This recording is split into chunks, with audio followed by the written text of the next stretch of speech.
Hi everyone, welcome to Daily Current Affair MCQ. Today is 16th of April 2025. Let's start from our first question.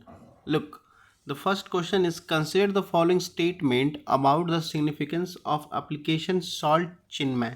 ठीक है, इसके regarding कौन सा statement correct है वो आपको बताना है सॉल्ट चिन्मय को लेकर के. ओके, तो बताओ तो इसके रिगार्डिंग कौन सा स्टेटमेंट आपका करेक्ट है, बताओ.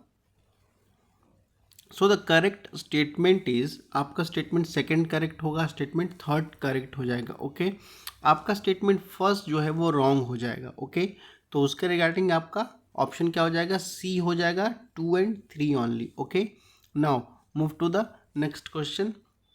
Look, the next question is consider the following. ये जो स्टेटमेंट है इसके रिगार्डिंग आपको बताना है कि कौन सा स्टेटमेंट आपका करेक्ट है in the respect of above statement. ठीक है, तो देखो आपका पहला स्टेटमेंट कहता है the international criminal court is a judicial body establish to prosecute the individual for crime like genocides, war crimes against humanity and crimes of aggression. कह रहा है कि जो इंटरनेशनल क्रिमिनल कोर्ट है आईसीसी, ये एक जुडिशियल बॉडी है जो कि इस्टेब्लिश की गई थी प्रोसिक्यूट इंडिविजुअल को, किसी भी इंडिविजुअल को क्राइम के लिए जो क्राइम करता हो, जेनोसाइड्स में जिसका इन्वॉल्वमेंट देखा जाता हो, वॉर में देखा जाता हो, वॉर क्राइम में देखा जाता हो, क्राइम अगेंस्ट ह्यूमैनिटी में देखा जाता हो, और क्राइम ऑफ एग्रेशन में देखा जाता हो. ठीक है, उस पर ये क्या करेगी, प्रोसिक्यूट करेगी किसी भी इंडिविजुअल को लेकर के. ये आपका आईसीसी का फर्स्ट स्टेटमेंट है. सेकेंड आपका कहता है the ICC has universal jurisdiction over all crimes committed anywhere in the world.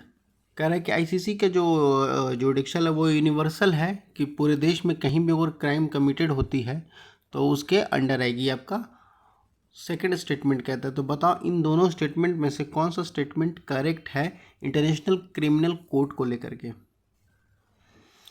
देखो, तो इसका आपका कौन सा स्टेटमेंट करेक्ट हो जाएगा. देखो, इसका फर्स्ट स्टेटमेंट करेक्ट है, लेकिन जो सेकंड स्टेटमेंट है ये आपका गलत है. ठीक है, ये यूनिवर्सल जुरिडिक्शन नहीं होता है पूरे ओवरऑल इन द वर्ल्ड. ये उसी कंट्री के अंडर उनका जुरिडिक्शन चलेगा जो कंट्री उनके मेंबर है. मेंबर्स कंट्री जो है उन्हीं के अंडर चलेगा बस, बाकी पूरे वर्ल्ड में ऐसा नहीं है. ओके, तो आपका फर्स्ट करेक्ट है, सेकंड इनकरेक्ट है. तो हमारा करेक्ट ऑप्शन क्या हो जाएगा, फर्स्ट करेक्ट है, सेकंड इनकरेक्ट है, तो हमारा उसके रिगार्डिंग ऑप्शन क्या हो जाएगा, सी हो जाएगा. Statement 1 is correct and statement 2 is wrong, incorrect. Okay, तो ये आपका सी ऑप्शन सही है. Okay, so that's all for the today session. अगर कोई क्वेश्चन या कोई क्वेरी हो तो आप लोग कमेंट सेक्शन में पूछ सकते हैं. तब तक पढ़ते लिखते रहो. धन्यवाद.